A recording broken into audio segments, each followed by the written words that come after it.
पण डिझेलची कुठेही समस्या नाही, मी आपल्याला सांगतो खरं म्हणजे. फक्त जे सगळे ड्रम घेऊन सगळे लोक 2-2, 500 हजार बसलेले आहेत. आता मार्केटमध्ये कॅन सुद्धा मिळत नाही विकत, एवढं शॉर्टेज त्या कॅनचंही झालेलं आहे. मी आपल्याला सांगतो की गेल्या वर्षी या वेळेमध्ये या महिन्यात जेवढं पेट्रोल डिझेल विकत गेलेलं होतं त्याच्यापेक्षा 25% मागणी जास्त झालेली आहे.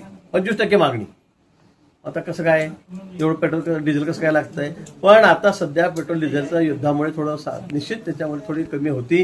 पण आता सध्या मुबलक डिझेल पेट्रोल सगळ्यांकडे या ठिकाणी आहे. पण फक्त हे जे कॅन घेऊन सगळे 500 हजार लोक बसलेले आहेत आणि नंतर मग ते रस्त्यावर घेऊन ब्लॅकमेल करतायत, विकतायत. सगळेच नाही, काही लोक गरजू पण आहेत की ज्यांना आवश्यकता आहे त्या कॅनमध्ये. पण त्यातले 80 लोक 80% लोक आता ब्लॅकमेल करण्यासाठी उतरलेले आहेत. कोणी पोरांना धरायचं, महिन्यात धरायचं, 100-200 रुपये रोज घे, 150 रुपये रोज घे, ही 30 लिटरची टँक भरून घे, ही कॅन भरून घे आणि तेच पेट्रोल नंतर डिझेल आलं की 100-150 रुपयाला बाहेर विकायचं.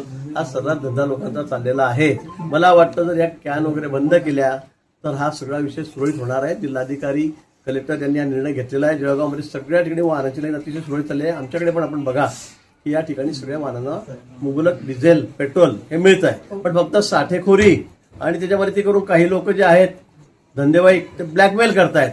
हे नाही झालं तर कुठेही तुटवडा नाही. काही लोकांना पण शेतकऱ्यांना खरा त्रास होतोय. आपण जर रांगेमध्ये बघितलं तर रात्री शेतकरी मुक्कामी थांबलेले होते रांगेमध्ये. नाही, खरं आहे. काही लोकांमुळे ज्यांनी अगदी धंदाच मांडलेला आहे या विषयाचा. मी तुम्हाला आता माझ्यासोबत चला मी तुम्हाला दाखवतोय ते लहान लहान उभं करून दिलेलं आहे. काय त्यांचा संबंध आहे डिझेलशी? काही डिझेलशी कुठे त्यांचा संबंध नाहीये.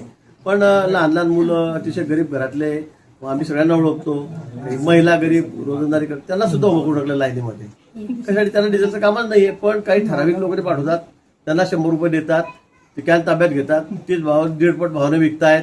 हे योग्य नाही मला असं वाटतं. त्यामुळे शॉर्टेज आहे, कृत्रिम शॉर्टेज आहे. तसं खरं म्हणजे कुठेही डिझेल पेट्रोलचं शॉर्टेज नाही. मागच्या वर्षी जेवढं डिझेल गेलं त्याच्यापेक्षा 1.25 पट जास्त, 25% जास्त डिझेल हे या वर्षी लोक खरेदी आहेत. मग कुठे चाललंय डिझेल एवढं?